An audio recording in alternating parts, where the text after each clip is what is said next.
I think it's hard to argue with the idea that Iran has come out strengthened. They now have a source of leverage in the Strait of Hormuz that in some ways is much more powerful than any leverage that their nuclear program ever gave them.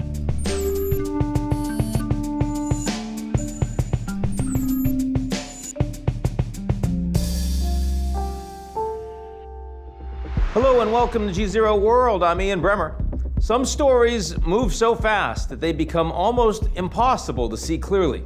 In the Iran war, every day has brought another headline, another military strike, another diplomatic breakthrough, another collapse in negotiations.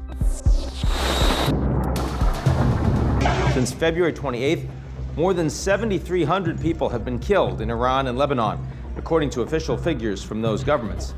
Dead include hundreds of children and dozens of healthcare workers, with scores more killed elsewhere across the region. And even if you've been glued to each new development or each Trump Truth Social post, and I'm truly sorry if you have, you would be forgiven if you feel like you understand this war even less than when it began. And I'd wager that's also the case for the Iranians that are living through it.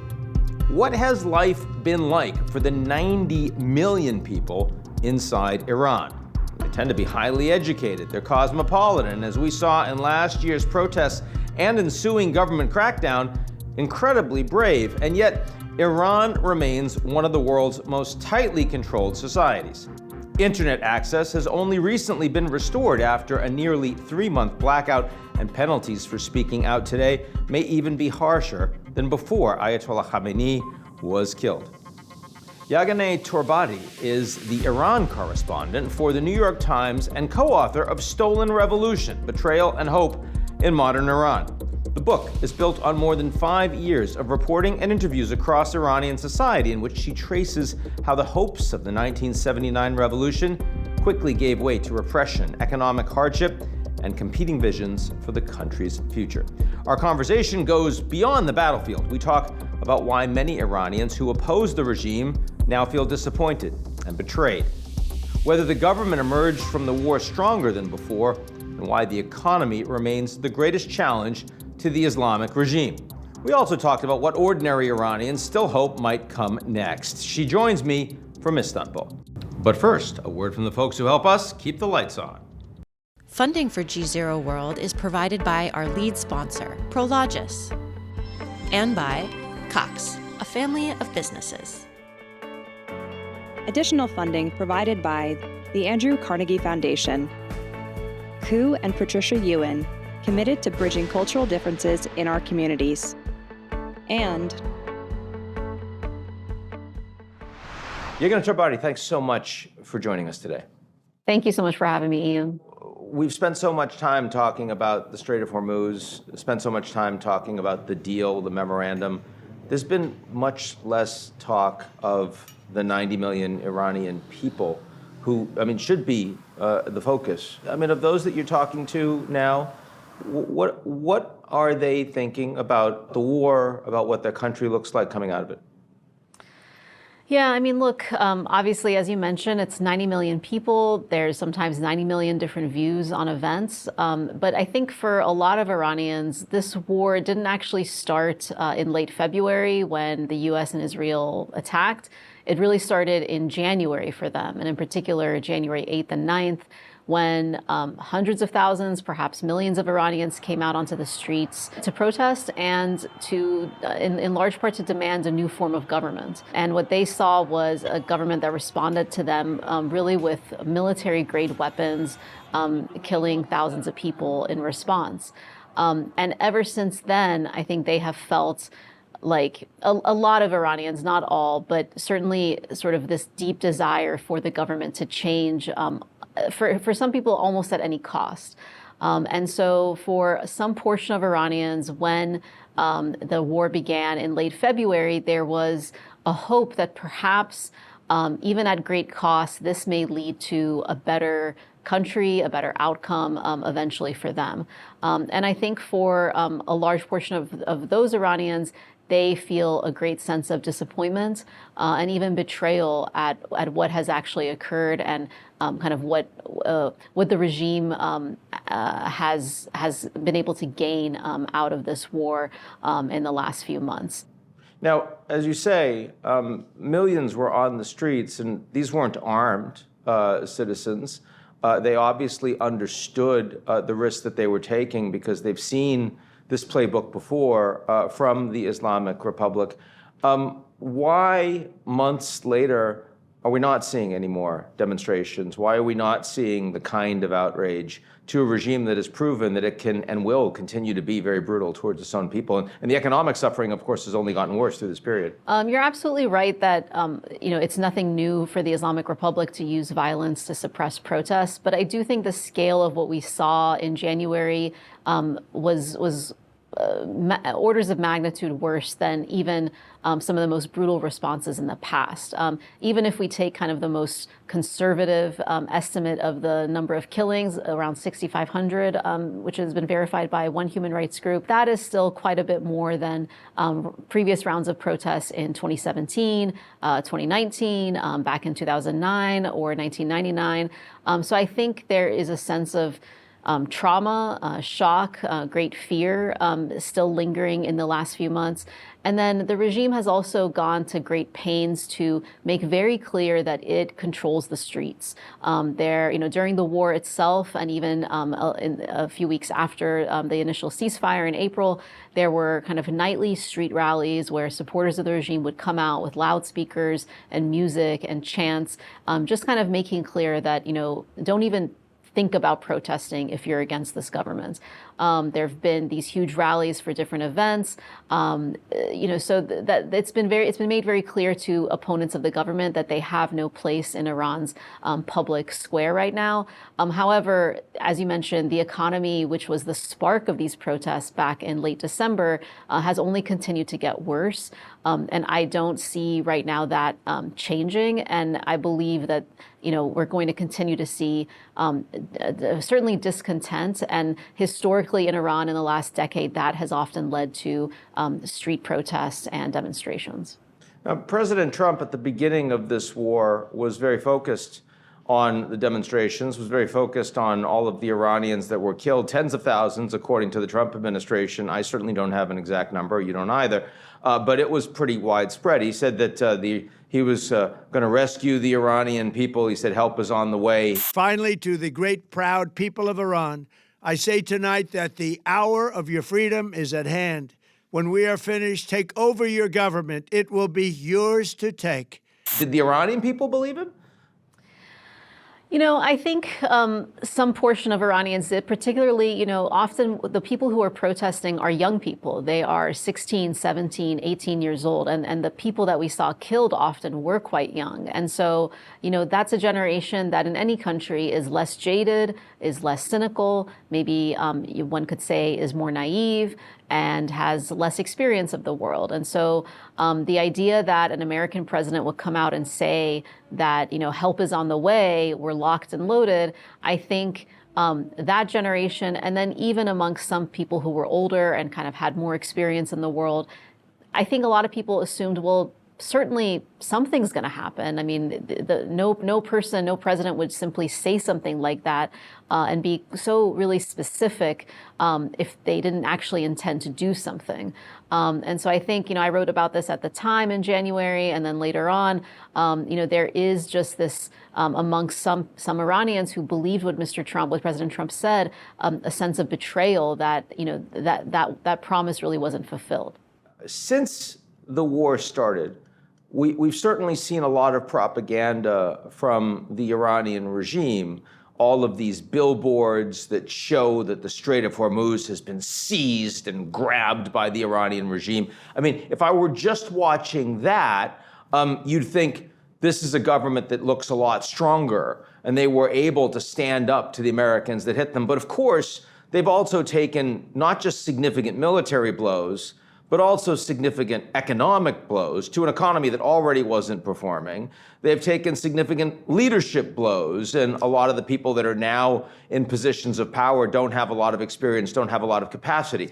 So I could frame a story that says that this is a stronger regime domestically. I could frame one that says that actually they're much more vulnerable now. How do you come out on that? I think it's important to look kind of at the short to medium term and then potentially the long term. So in the short term, I think it's hard to argue with the idea that Iran has come out strengthened and certainly more confident. They now have a source of leverage in the Strait of Hormuz that in some ways is much more powerful than any leverage that their nuclear program ever gave them, because it's real, it has an immediate impact on the world economy. And as we saw in President Trump's comments regarding why he had agreed to the memorandum, it really can induce world leaders to make concessions to the Iranians because they don't want the global economy to crash. So I think it's really hard to kind of look at that set of circumstances and not conclude that Iran has come out ahead. Also, the outcomes that each side was hoping for were quite imbalanced. So, the U.S. came in wanting perhaps regime change, or at least wanting, destruction of Iran's nuclear sites, ballistic missiles, conventional military, all of these things. For the Iranians, what they really needed to show that they were victorious domestically, and then also to kind of their followers or supporters in the region, was simply to survive, and to survive against kind of two of the most powerful militaries in the world. And they have shown that they have done that. In the medium or maybe long term, I think there's real challenges.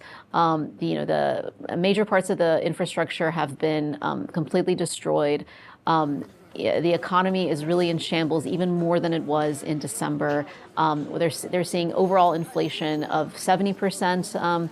According to estimates, potentially for food inflation, it's getting into the triple digits, unemployment, all of these kind of really structural problems happening. And then at the same time, we're kind of seeing at least some fractures within the regime, even now, over sort of what the future should be, first of this memorandum and kind of any agreement with the United States, and then overall kind of, do we let in foreign investments in order to grow, or is that a threat to the principles of the regime? And I think a lot of that is going to be playing out in the next few months and even years. So it's really hard to tell right now kind of what that future holds. But my sense is that once this sort of high of the post-war victory period passes, Iranian policymakers and leaders are going to have to actually turn to governing, and that's something that's going to be much more difficult for them. I mean, when the U.S. and when Israel targets civilian energy infrastructure, and some of that, of course, was done, and the Iranian people suffer on the back of that, or when there is a school, for example, that's hit and investigations apparently believe that was a mistake, but by the United States, and all these young girls are killed. Is that something that is increasing support for this regime, however brutal, at the expense of the U.S. and the Israelis that are attacking the regime? But of course, the Iranian people are also getting hit. It's really complex, right? So there are plenty of Iranians who are so opposed to this government, to the Iranian government, but are really quite horrified at the conduct of the U.S.-Israeli side in this war, and in particular, the strike that you mentioned in Minab on a school there, and also strikes on civilian infrastructure like steel plants and energy facilities that really just affect millions of people and the broader economy. I don't know that translates necessarily into greater support for the government, for the Iranian government, but it certainly translates into almost a sense of disgust, I sense sometimes from some Iranians towards the U.S. But it's also complicated. People also have a sense of pride and some patriotism and nationalism. And even if they oppose this government, there may be a part of them that also, is almost a little bit proud that, okay, well, we weren't able to be taken over by a foreign system or a foreign government. So I think Iranians are feeling a very confusing mix of emotions right now, and really nothing has been simple or easy for them, certainly this year, and certainly not over the last few years. So Ali Khamenei, the former supreme leader, I guess he was 86 years old and he was killed. His son, not seen much at all in public, and certainly, if anything, has more of a chairman role than that of an acting leader.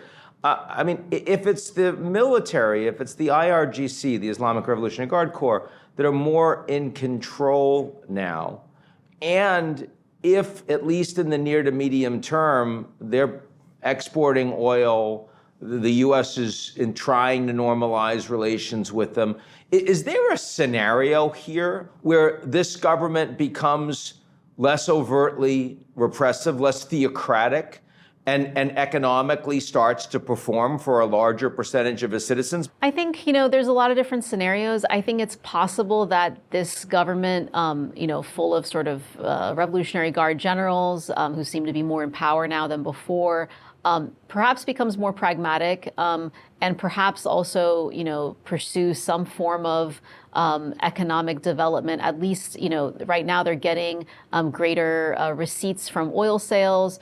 Maybe that strengthens the Iranian rial, and it kind of makes life a little bit easier for the Iranian people. That does not necessarily go hand in hand, though, with being less repressive. So, the person that Vice President Vance has been negotiating with at times is Mohammad Bagher Ghalibaf, the Speaker of Parliament, IRGC general. And he is someone who has, from time to time, tried to present himself as sort of a more modern guy, wearing suits in his presidential campaigns, and not sort of like an old-fashioned cleric. However, he's also been one of the harshest and kind of most enthusiastic supporters of crackdowns on the Iranian people as well during their times of unrest, going back to 1999 and 2009 as well. So, there may be a scenario in which Iran's government in 5 years has dialed down quite a bit on kind of the religious aspects, and maybe has allowed for, at least restricted its nuclear program enough to continue to be able to sell its oil. But I don't think that necessarily translates into sort of greater political liberties or freedom of speech for the Iranian people. The Iranian people, a lot of them, and certainly I've spoken with many, very supportive of active policy of regime change at the beginning of this war. That is not where we are today. Trump made very clear the economic catastrophe that would pursue if the U.S. continued with its boycott and of the Strait. What would the Iranian people want going forward? I mean, now that the Americans have given, with the Israelis, have given this a shot and essentially failed at so many of their war goals, what's the right strategy for the Iranians going forward? I think, it's hard to speak for tens of millions of people, and we have to recognize that there are some portion of Iranian society that do still support this government. Maybe 12 to 15 million people who continually vote for hardline candidates in the presidential election, and therefore we can kind of assume they are sort of the most loyal supporters of this government. The Iranian people's dissent, at least from the research I've done for my book and in my reporting, that doesn't appear to me like it's going to go away unless this government is able to somehow really address the most fundamental problems that the Iranian people face. And the heart of that is the economy. That's been the main issue they've struggled with in terms of delivering on since really the revolution. And it has continued and worsened up to today. And so if somehow this government is able to address that, then I think some portion of Iranians will be happy to live perhaps without political freedom, but at least having economic freedom. And there's many, many millions of Iranians who that would not be good enough for. But at least up to now, we have not seen this government in particular be able to sort of set aside its policies towards the United States, its policies in the region, and kind of look for a new approach that might enable the trillions of dollars in foreign investment that Iran needs, according to experts, to really be able to reach its full potential and kind of rejoin the globalized world. And if I had to ask you why they've not been able, and we look at the plausible explanations, incompetence, corruption, malfeasance, and sanctions, how would you prioritize those? I think one big issue is just simply an ideological one. So, we have to remember this revolution, this government came into power kind of in the middle of a century in which Iran had been economically exploited by world powers. That was kind of part of Iran's 20th century history. And even the tobacco concession in the early 1900s, this was sort of in living memory for the people who staged the revolution. And when this government came into power, one of their big focuses was self-sufficiency. We're not going to rely on the West or the East. That strain has really continued, and we saw, the former supreme leader Khamenei emphasize that. Now, a lot of what happened or was justified using that argument of self-sufficiency was corruption and the taking and sort of hoarding of resources by particular entities, mostly the Revolutionary Guards, but also these big foundations that are controlled by the clerics. Final question I wanted to ask you is, when this war started, one of the first things that the Iranian government did was shut down the internet. And that's not surprising. We see that with a lot of repressive regimes. But they've since reopened it. At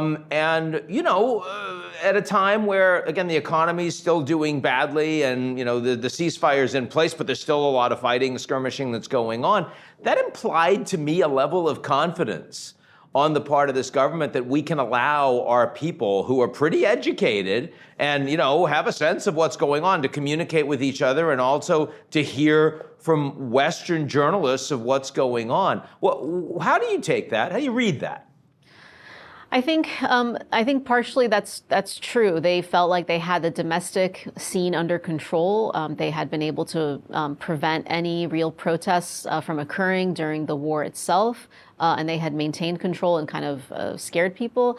And then also there was just the economic reality. I mean, we saw Iran's tech sector, which was kind of at one point one of the most vibrant sectors in Iran, really suffering, undergoing layoffs, some companies shutting down, and they needed the internet. And then a large portion of Iranians make their living on Instagram, whether that's advertising their businesses there or selling services or taking orders for their businesses, whatever it might be.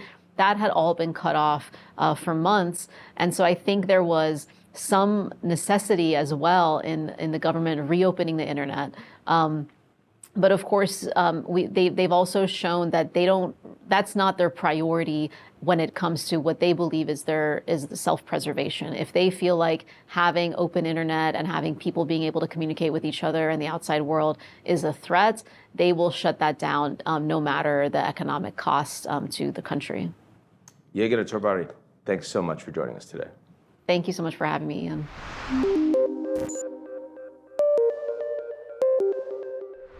That's our show this week. Come back next week, and if you like what you've seen, or even if you don't, but you genuinely have nothing better to do, and I hope I'm speaking to you, sign up for our great newsletter. It's called GZERO Daily. Funding for GZERO World is provided by our lead sponsor, Prologis, and by Cox, a family of businesses.